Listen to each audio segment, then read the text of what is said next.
Thank you so much, Terry, and it's always a great pleasure to be here at the Munich Security Conference. And this year's conference raises the question, has the West lost its way?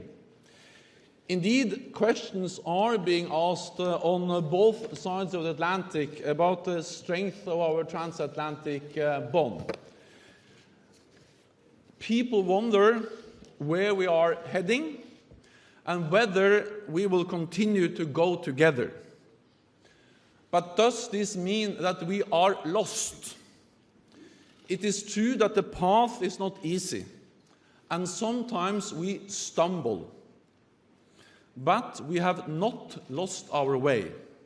And more importantly, our values have not lost their value.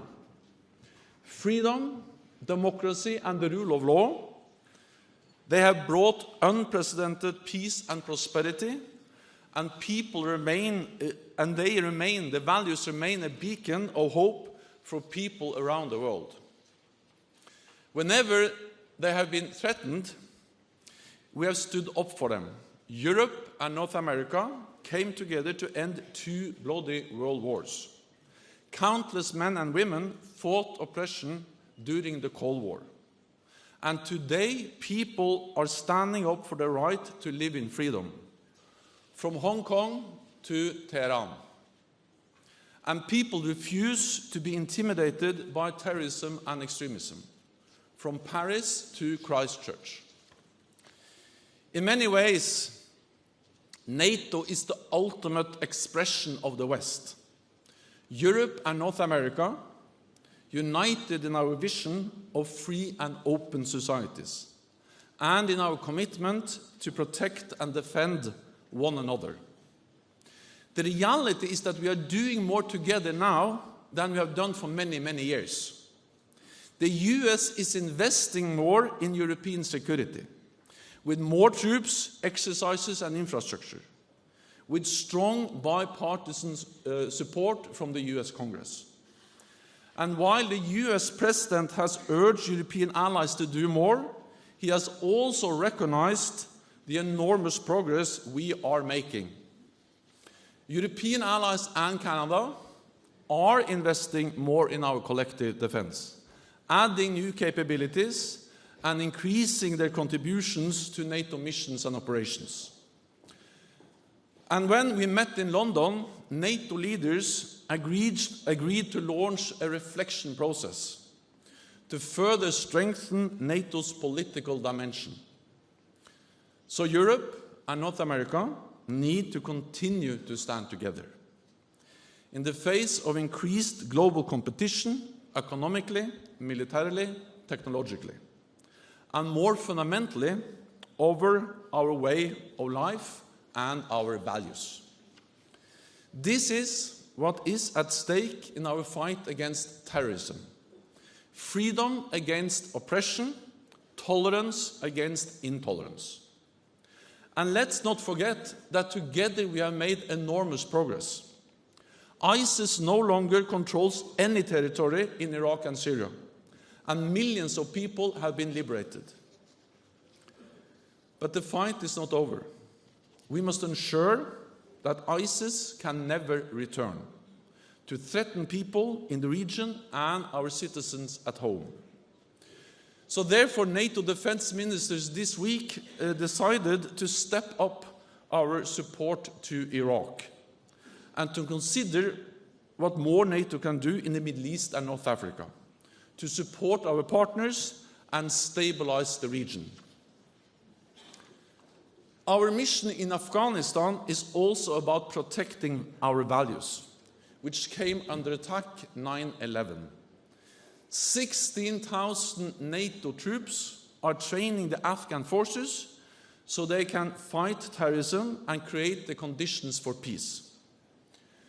We are not leaving Afghanistan, but we are prepared to adjust our force level if the Taliban demonstrate the will and the ability to reduce violence and make real compromises that could pave the way for negotiations among Afghans, sustainable peace, and ensuring the country is never again a safe haven for terrorists. We also face competition from a more assertive Russia, which seeks to return to a world of sphere of influence. NATO allies are responding, significantly increasing the readiness of forces, upholding sanctions, and countering Russia's attempts to interfere in our democracies. Allies consulted closely over many years on Russia's breach of the INF Treaty and agreed a joint response. All allies remain committed to arms control and to dialogue with Russia. We continue to aspire for a better relationship with our biggest neighbor. We also face competition from a shifting global balance of power. China will soon be the world's largest economy. It already has the world's second largest defense budget, and it is investing heavily in new capabilities. So the rise of China presents both challenges and opportunities for us. We need a common understanding of what this means for our shared security, for freedom and democracy. Keeping our societies open, free and resilient must be part of our response, as is investing in new capabilities to maintain our technological edge. We should not be tempted to trade short-term economic benefits for longer-term challenges to our security. So there is a competition out there in so many areas, in so many different actors, with so many different actors. But simply lamenting that we have lost our way will not provide us with a way forward. We must have the ability and the confidence to compete. Some say the answer is more Europe, and I agree. But this is only part of it, because more Europe cannot mean Europe alone. Any attempt to distance Europe from North America not only weakens the transatlantic bond and our ability to compete on the global stage, it also risks dividing Europe. I don't believe in Europe alone, as I don't believe in America alone. I believe in Europe and America together.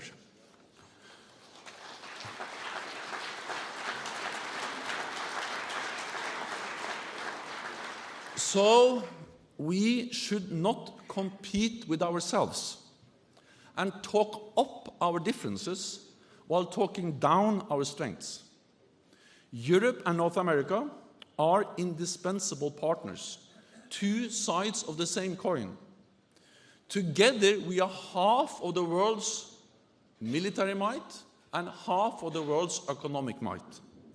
So when we stand together, we can compete with confidence, protect our interests, and defend our values. Thank you.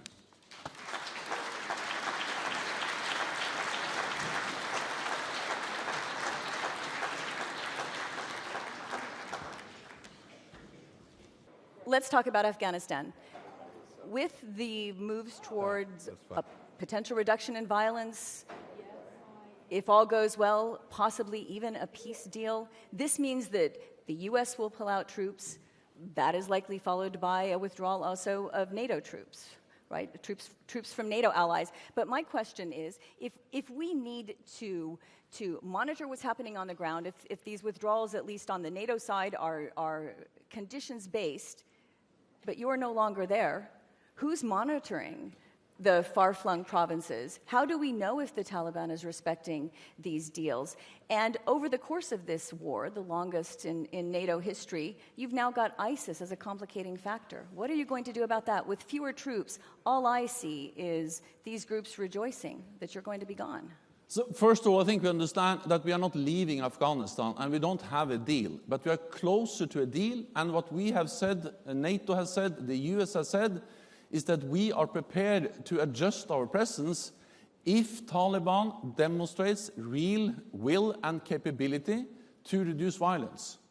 And of course, we are in Afghanistan to create the conditions for peace. The aim is not to stay in Afghanistan as long as possible. The aim for our presence in Afghanistan is to send a message to Taliban that they will never win on the battlefield, but they have to sit down and make real compromises around the negotiating table. The only lasting solution to the crisis conflict in Afghanistan is an Afghan-owned and Afghan-led peace process. So actually, one of the main goals we have now is to try to initiate, to facilitate a start of Afghan talks, Afghan negotiations. But again, we have said that everything we do in Afghanistan will be conditions-based. We will only reduce our presence if we see that Taliban is really able and willing to deliver, and then we will do it step by step. Let me also briefly add that, of course, the US is talking with the Taliban, but the US is consulting closely with all NATO allies. We have 16,000 troops there, many of which are non-US troops. And of course, this is also about NATO adjusting our troop levels in Afghanistan if there is a deal. But at the moment, the Taliban controls roughly half of the territory. How does that look like victory? No, but this is about finding a compromise. I mean, I think we all have to understand that we have been longer in Afghanistan than we expected when we went in. Also, I was Prime Minister in Norway in 2001 when they made the first decisions to send Norwegian troops to Afghanistan. And if Erna had told me in 2001 that we were going to be there now, I would say that's out of question, impossible. But we are still in Afghanistan. So we need to find a way that we can, in a responsible way, reduce our presence in Afghanistan, make sure that Afghanistan doesn't become a safe haven for international terrorists. And the best way to do that is to train the Afghan forces, build local capacity so they can take full responsibility for their own country. And that's exactly what we're doing. NATO is not in a combat mission anymore, but we are training the Afghans so they can be able to stabilize their own country and have the strength to make real deals with the Taliban. Secretary General, I wanted to pick up on something you said about the transatlantic bond.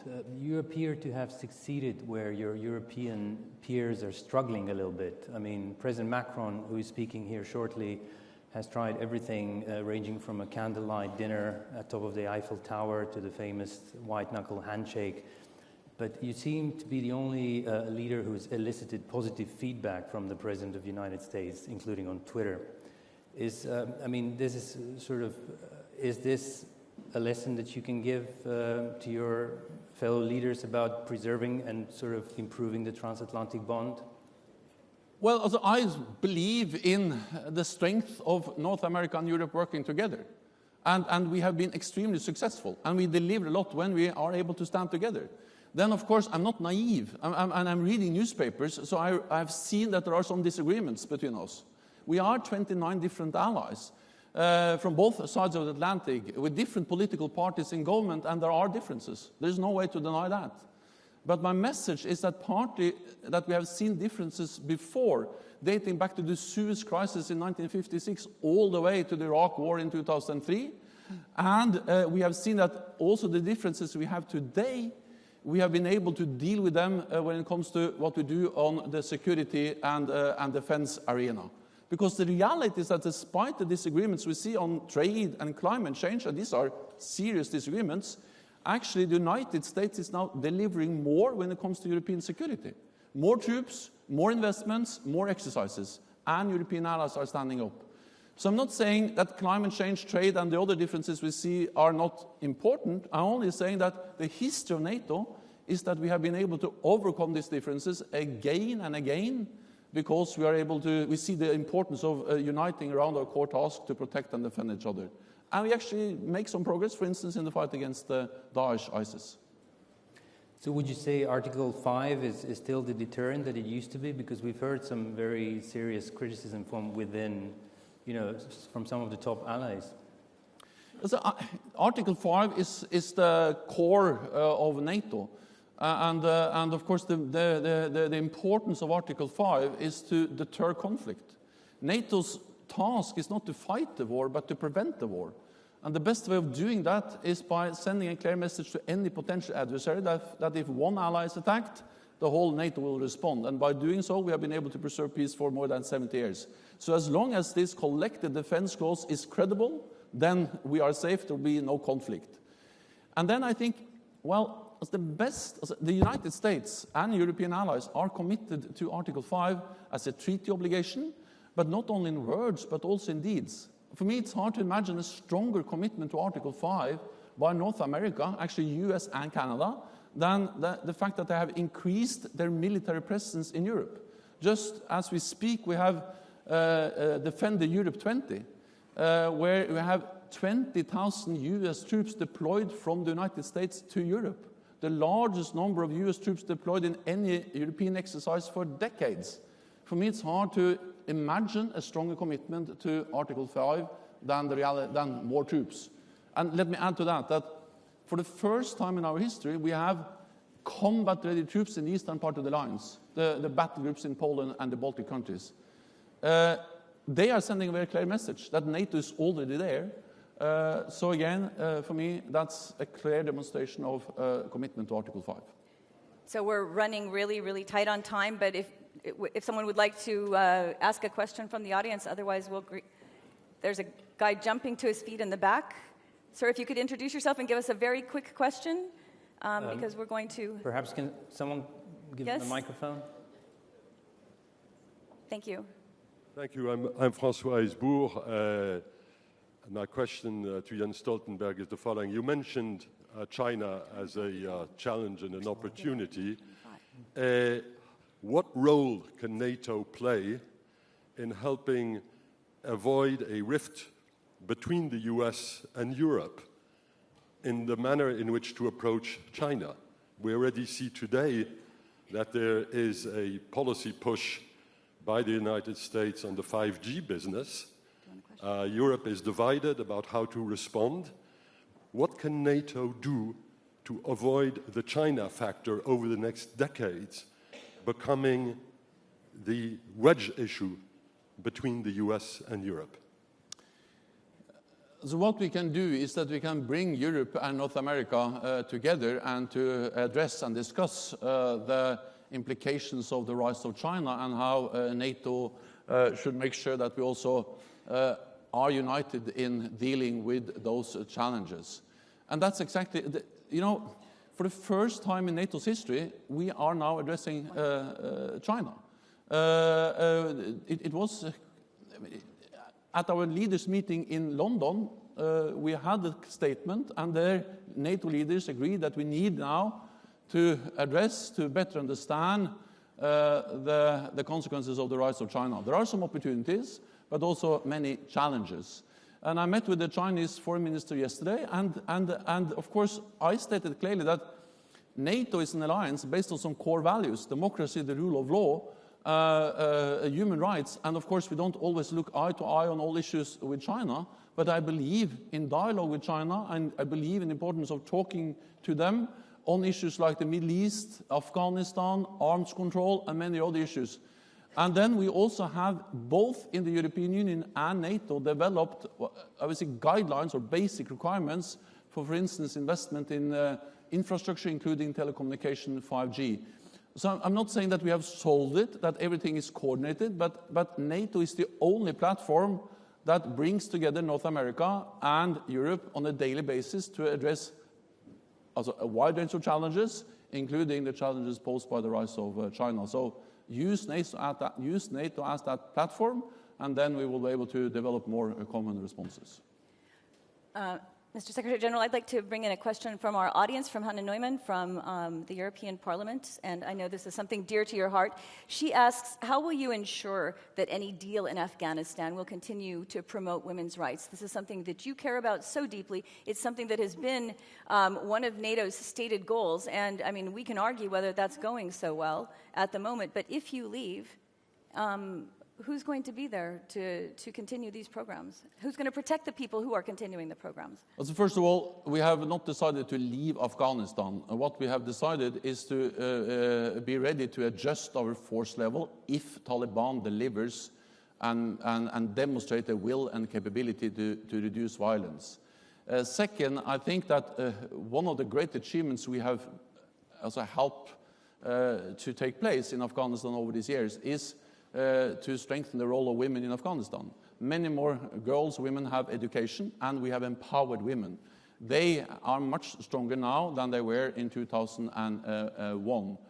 Thirdly, at some stage, the Afghans have to be in charge fully of their own future. And this is the message from the Afghans. I met with President Ghani yesterday. Of course, at some stage, it has to be an Afghan-owned peace process. And therefore, we need to find this balance between supporting, helping them, but also at some stage enabling them to fully be in charge of their own future. We will do whatever we can to make sure that the gains we made, for instance, when it comes to education, women's rights, are preserved. But at the same time, we have to try to find a lasting, negotiated, peaceful solution, and we'll do that step by step, conditions-based, so we make sure that we do whatever we can to preserve the gains we have made. Sergeant, thank you very much for your time. I know you need to rush. That was wonderful. We are now expecting Secretary of State Mike Pompeo to come after you. Thank you again. Thank you. Thank you.